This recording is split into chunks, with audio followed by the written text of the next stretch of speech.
En marge de la troisième édition du Parlement des entrepreneurs d'avenir au Conseil économique, social et environnemental, je suis avec Hubert Reeve. Merci monsieur de nous accorder ce petit instant. Merci de m'inviter. Vous avez participé à un débat. Alors je vais dire exactement l'intitulé précis. La révolution énergétique, quelle solution à la transition? Alors la question est toute trouvée. Vous avez posé un constat, vous avez même été loin dans le constat, mais il y a des solutions quand même.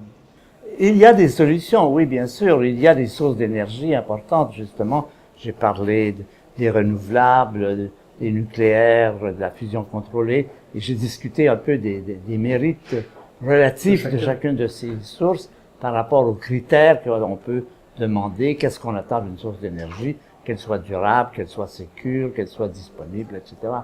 Donc, il y a des solutions. Ce qui est important, c'est que les prises de position soient prises rapidement parce que nous sommes devant un problème important qui est l'épuisement des sources traditionnelles, le pétrole, le gaz naturel, le charbon et l'uranium-235. Les réacteurs conventionnels sont à l'échelle de la moitié ou en tout cas de la fin de ce siècle épuisés. Donc, il faudra quelque chose.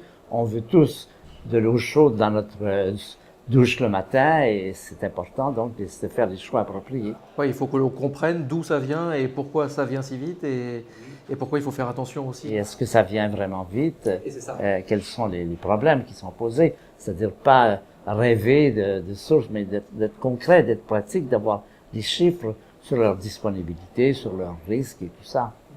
Alors là, on est dans le Parlement des entrepreneurs d'avenir, donc qui rassemble des entrepreneurs qui essayent de trouver des solutions, de changer leur présent et l'avenir surtout, de préparer cet avenir.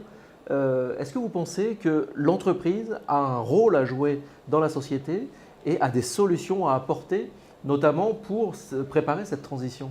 Elle a un rôle fondamental, bien sûr, parce que nous avons tous besoin pour notre vie, pour notre confort, d'avoir des biens, d'avoir des éléments. Et là, il faut être concret aussi. Il faut voir comment ça se produit. Ça se produit pas dans l'abstrait. Il faut des entreprises qui fabriquent, qui donnent ces biens, que ce soit de l'énergie ou autre chose. C'est fondamental.